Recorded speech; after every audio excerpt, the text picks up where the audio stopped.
अस्सलाम वालेकुम। आज हमने करना है चैप्टर नंबर 1 सेकेंड ईयर का। फ़र्स्ट ईयर हमारी कल ख़त्म हो गई थी। कल हमने ट्रिग्नोमेट्री के सारे चैप्टर, सारी ट्रिक्स, सारा कुछ कर लिया था। फ़र्स्ट ईयर हमारी अब कंप्लीट हो चुकी है। फ़र्स्ट ईयर से कुछ रहता नहीं है, बस आप लोगों ने अब उसकी प्रैक्टिस करनी है सही तरह, ताकि फ़र्स्ट ईयर पक्की हो जाए। और सेकेंड ईयर के भी मेरे ख्याल से एक ये चैप्टर रहता है और 2 कॉनिक्स के पार्ट, सर्कल और पैराबोला रहता है, तो वो भी शायद आज हो जाए इन लेक्चर के अंदर। आज हम करेंगे पहला चैप्टर, फंक्शन एंड लिमिट्स। बड़ा आसान चैप्टर है, इसके अंदर भी ट्रिक्स ही आती हैं क्योंकि कन्वेंशनल मेथड से तो हमने कुछ करना नहीं। फंक्शंस एंड लिमिट्स, इस चैप्टर के अंदर किस किस चीज़ की डिस्कशन है? इस चैप्टर के अंदर डोमेन रेंज की डिस्कशन है, लिमिट्स की डिस्कशन है, कुछ ऐसी लिमिट्स की डिस्कशन है जिनका हमें एक रिज़ल्ट पता है। इस तरह हाइपरबोलिक फंक्शंस, अलजेब्रिक फंक्शंस के बारे में बताया हुआ है। हम शुरू करते हैं एक फंक्शन से। फॉर एग्ज़ाम्पल क्वेश्चन आता है, if f of x equals to 4 या 10 then f of x minus 10 equals to. अब ये एक कांस्टेंट फंक्शन है, इसके अंदर हम x की जगह जो मर्ज़ी वैल्यू डाल देना, ये चेंज नहीं होगा, ये हमेशा 10 ही रहेगा। और अब उसने क्या किया, x माइनस 10 डाल दिया। अगर मैं f इन्फिनिटी भी डाल दूँ ना तो इसका आंसर 10 ही रहेगा।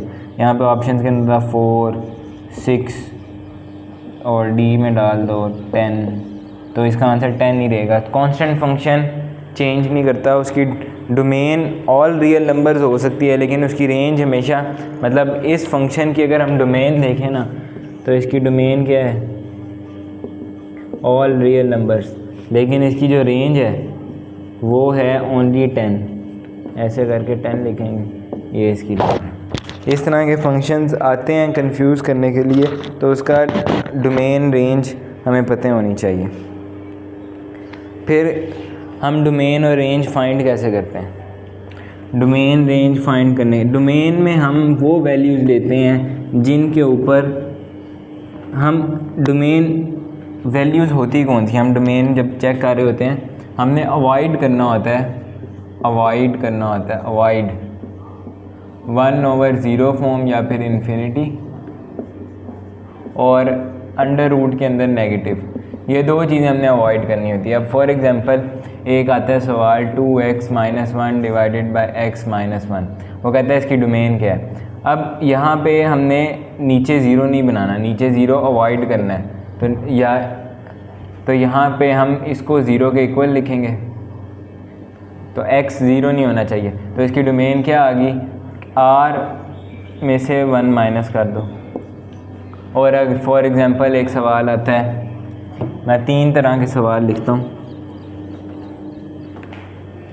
अंडर रूट x माइनस 4, अब इसके अंदर कौन सी टर्म्स थी, हमने अंडर रूट के अंदर माइनस वाली टर्म अवॉइड करनी है, मतलब अगर 1 डालूंगा तब माइनस आएगा, 4 तक माइनस आएगा, तो हम इधर लिख सकते हैं r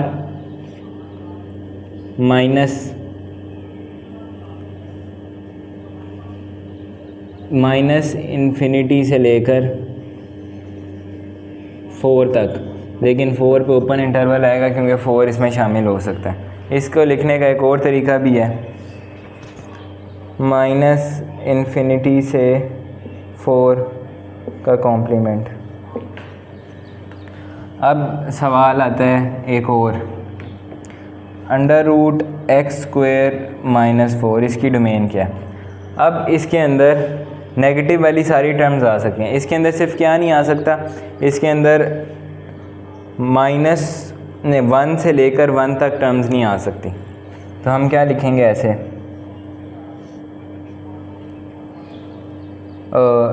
-2 से लेकर 2 ओपन इंटरवल, क्योंकि 2 और 2 तो आ सकते हैं ना, ज़ीरो दे देगा उस पर, तो ये वाली टर्म्स, इसके बीच वाली टर्म्स इसके अंदर नहीं आ सकती, बाकी इसके अंदर सारी टर्म्स आ। इसको हम यूँ भी लिख सकते हैं, इसको लिखने का एक और तरीका भी है, माइनस इन्फिनिटी से -2 यूनियन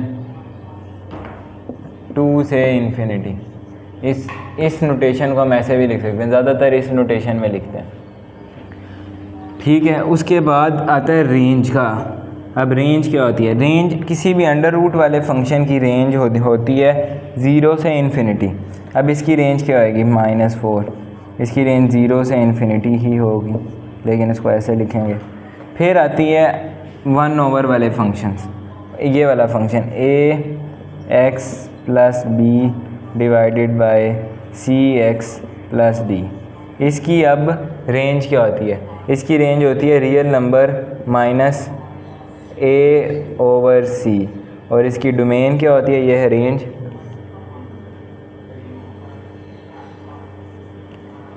और इसकी जो डोमेन होती है वो होती है रियल नंबर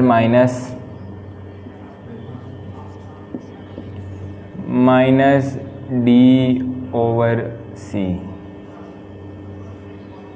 ये इसकी डोमेन होती है। मतलब अब कोई भी यहाँ पे वैल्यू आ जाए 2x + 1 4x + 5, तो इससे हम इसकी डोमेन और रेंज निकाल सकते हैं। ठीक है, फिर कुछ हैं हाइपरबोलिक आइडेंटिटीज़।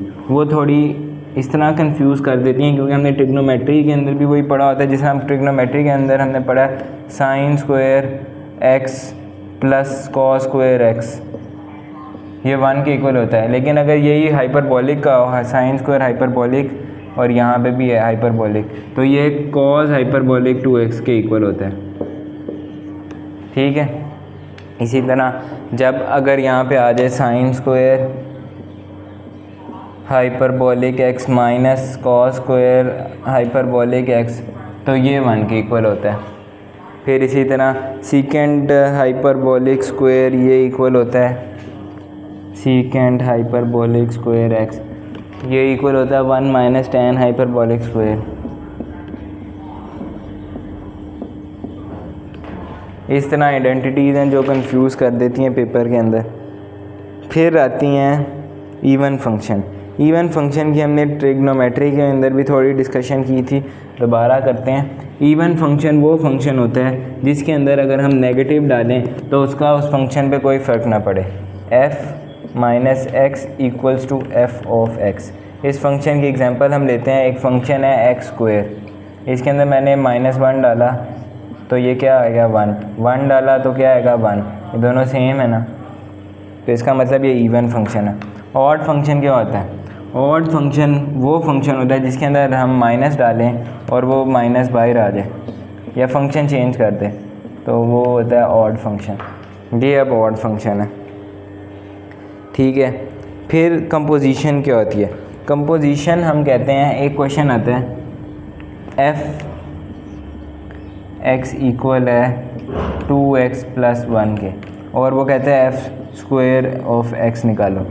अब बच्चे क्या करते हैं? इसका स्क्वायर ले लेते हैं, लेकिन इसका मतलब ये नहीं है। इसका मतलब है कंपोजिशन निकालो, इसकी वैल्यू को इसी के अंदर पुट कर दो। मतलब इसके अंदर 2x + 1 पुट करना है हमने, तो वो कंपोजिशन होती है। 4x + 3। लेकिन अगर यही चीज़ रोमन में लिखी हो, अगर ये ऐसे लिखा हो, तो इसका मतलब होता है डेरिवेटिव। यहाँ पे 2 लिखा हो, इसका मतलब है डबल डेरिवेटिव लेना है हमने इस फंक्शन का। ठीक है, कंपोजिशन वाले सवाल तो आसान है, सारे कर भी लेंगे। फिर आता है इन्वर्स। इन्वर्स कैसे फाइंड करते हैं? इन्वर्स एग्जिस्ट कब करता है? इन्वर्स फंक्शन होता है कि नहीं होता है? इन्वर्स फंक्शन तब होता है, कोई फंक्शन बाइजेक्टिव फंक्शन तब होता है जब उसका इन्वर्स भी एक फंक्शन हो।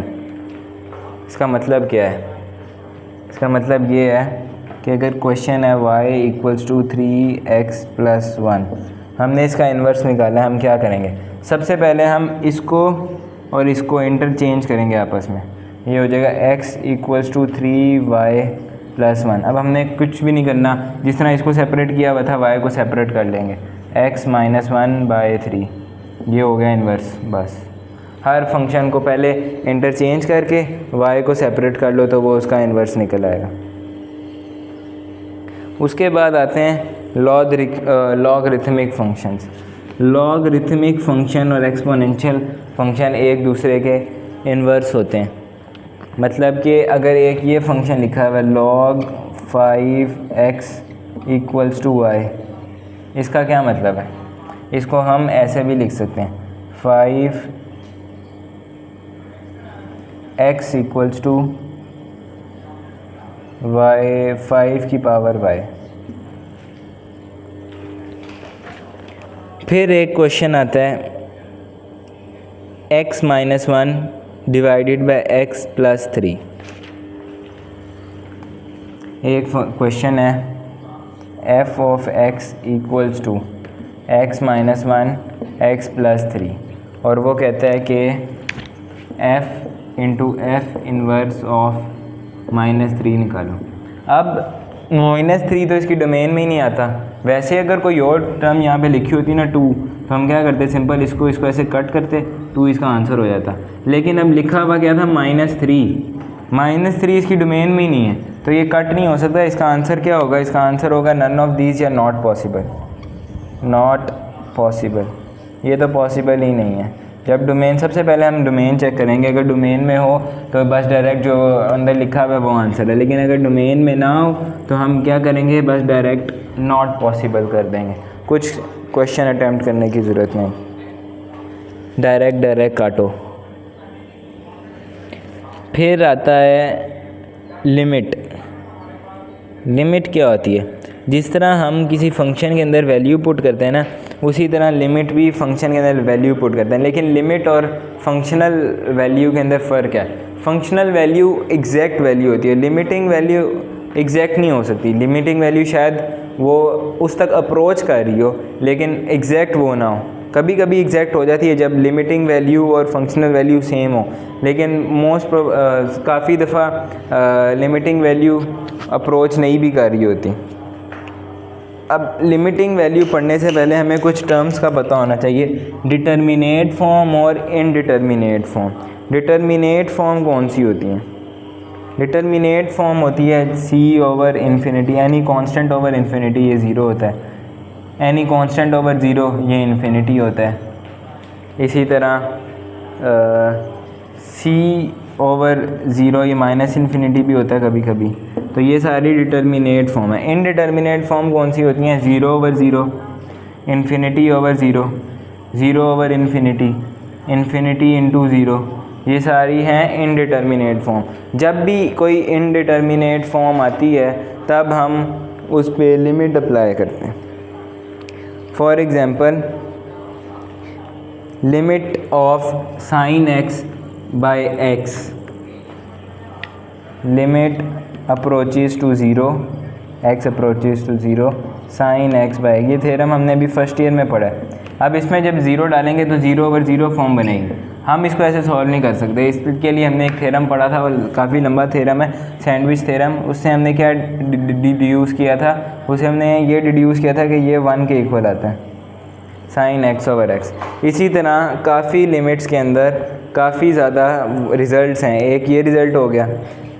अब इस रिज़ल्ट से हमें क्वेश्चन कौन से हम कर सकते हैं? क्वेश्चन आता है limit x approaches to 0 sin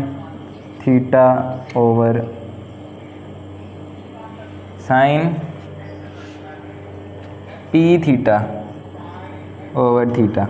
अब हम इसमें क्या करेंगे, डायरेक्ट जो ऊपर मल्टीप्लाई हो रहा होगा ना, नीचे मल्टीप्लाई और डिवाइड कराएंगे और आंसर इसका क्या आ जाएगा, p। वैसे तो 1 आता है लेकिन साथ p मल्टीप्लाई होगा। फिर क्वेश्चन आता है साइन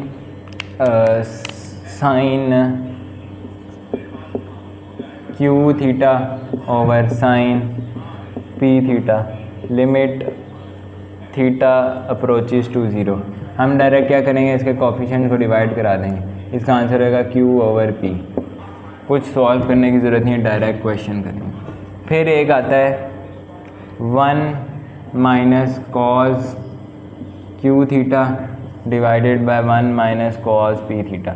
अब जब इस फॉर्म में एक सवाल आएगा, फिर हम इसके कोफिशिएंट्स के स्क्वायर लेके मल्टीप्लाई डिवाइड करेंगे। मतलब इसका, इस क्वेश्चन का आंसर डायरेक्ट अगर मैं निकालूं तो इस क्वेश्चन का आंसर होगा q² डिवाइडेड बाय p²। जो भी थीटा से मल्टीप्लाई हो रहा होगा उसको हम, उसके स्क्वायर को हम मल्टीप्लाई और डिवाइड कराएंगे इस फॉर्म के अंदर और इसके अंदर डायरेक्ट उसके मल्टीपल को बस मल्टीप्लाई डिवाइड करेंगे। ये फ़र्क है इन दोनों फार्मूलाज के अंदर। एक और क्वेश्चन आता है, tan a theta divided by sine b theta. फिर क्या होगा, साइन और tan को हम एक तरह से ट्रीट करते हैं, मतलब जिस तरह हम साइन के अंदर करते थे उसके कोफिशिएंट को डिवाइड, इसी तरह tan में भी सेम वही करेंगे। इसका आंसर ये होगा। ठीक है, फिर एक आइडेंटिटी थी कि L limit approaches to a where xn minus a n divided by x minus a, तो इसका आंसर होता है n a n minus 1। अब ये सारी हमने डिड्यूस की भी कैसे हैं, इन सब को डिड्यूस करने के पीछे एक रूल है, उस रूल को हम कहते हैं लॉपिटल रूल। लॉपिटल रूल, वो रूल हमें क्या कहता है, लॉपिटल रूल हमें कहता है कोई भी ऐसा लिमिट जो कि इनडिटर्मिनेट फॉर्म बना रही हो, मतलब कोई भी 0/0 फॉर्म, उसको हमें सॉल्व करने के लिए एक तरीका है, हम लेकिन होना क्या चाहिए, वो फ्रैक्शन में चाहिए। फॉर एग्जांपल ये एक हमें दे देता है और लिमिट अप्रोच कर रही है, ये उसने ये दिया हमें, बल्कि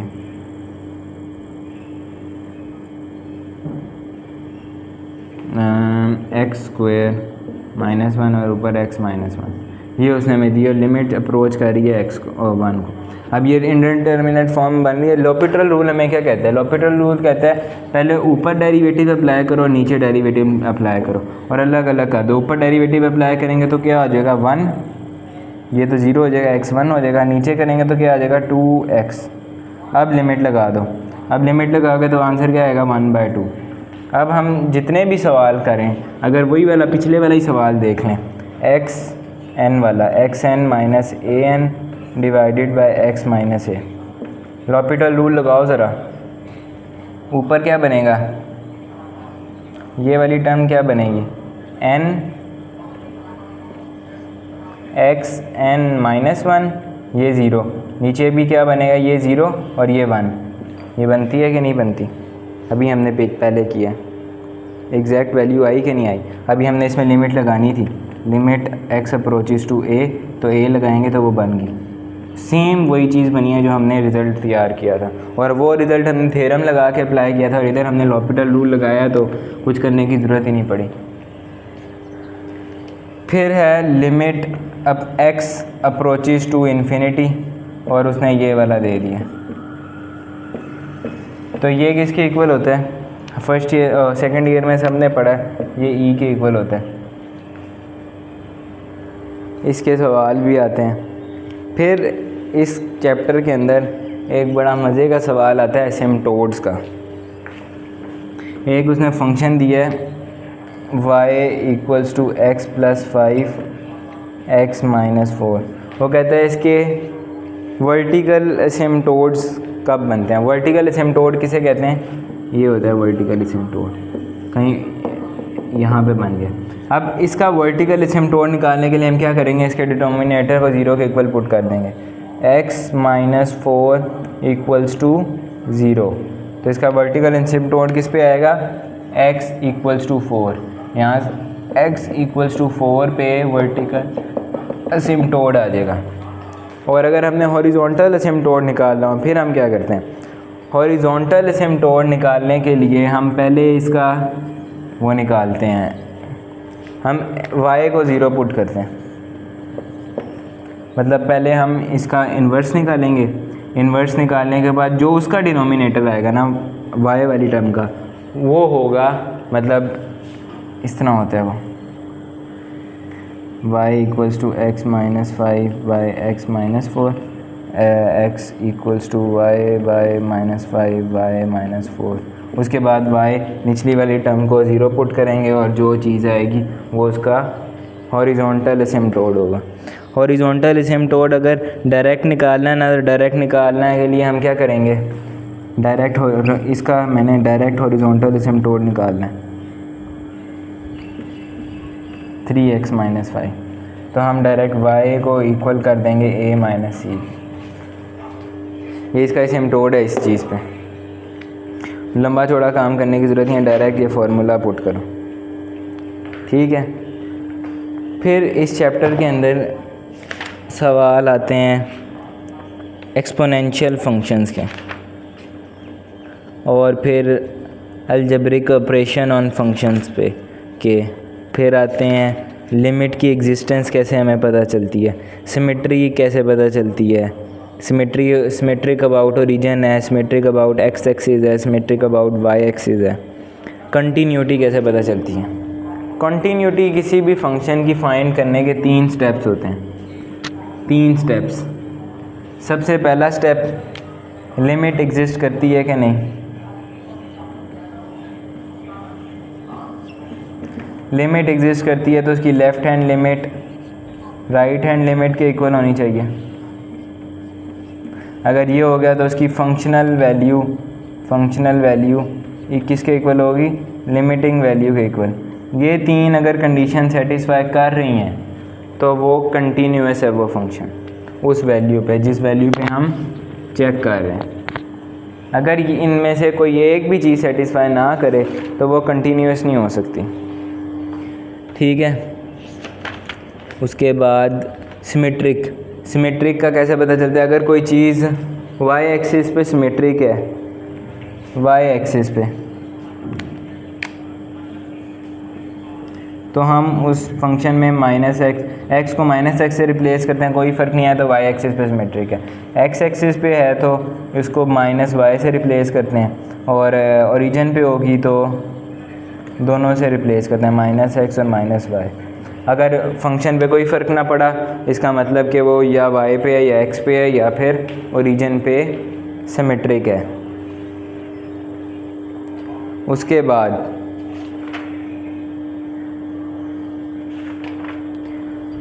बाद आता है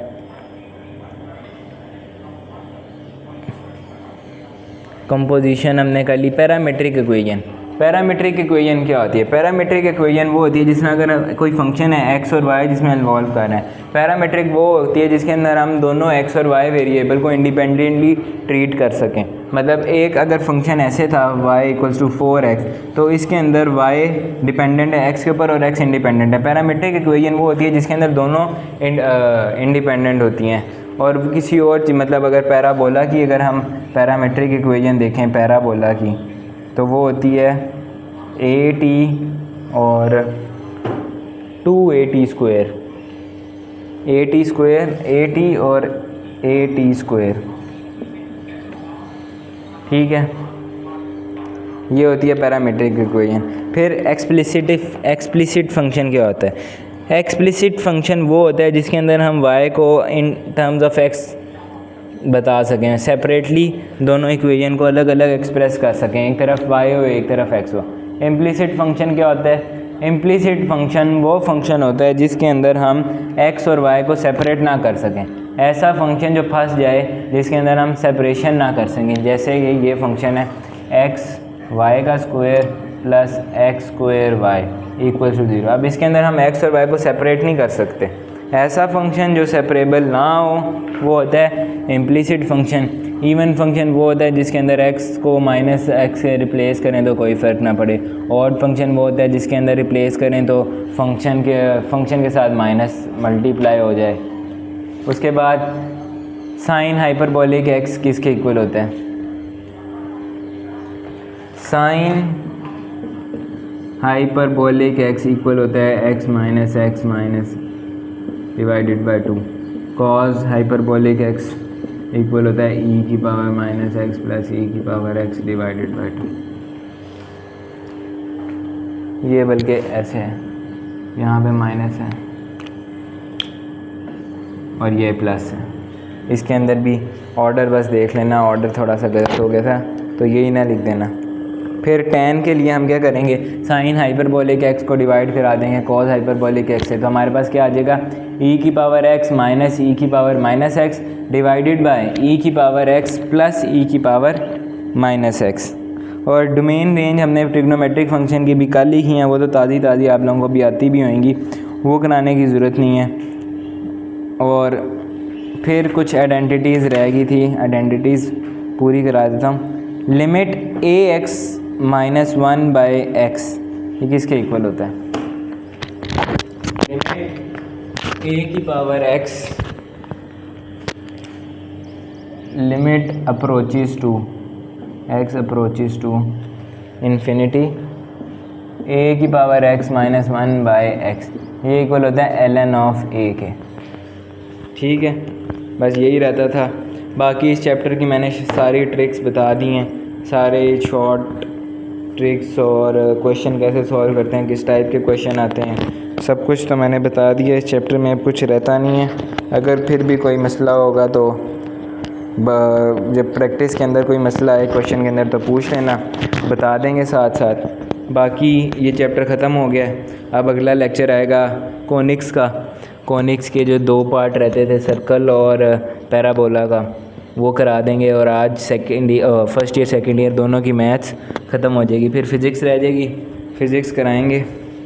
फ़िज़िक्स के अंदर ज़्यादा ख़ास कोई मसला नहीं है, रीडिंग वाले ही सारी चीज़ें, वो हम लेक्चर के अंदर भी सारा कुछ क्लियर कर देंगे जो मसला होगा। ठीक है, that's all from my side. अगले लेक्चर के अंदर मैं फिर कॉनिक्स पढ़ाता हूँ।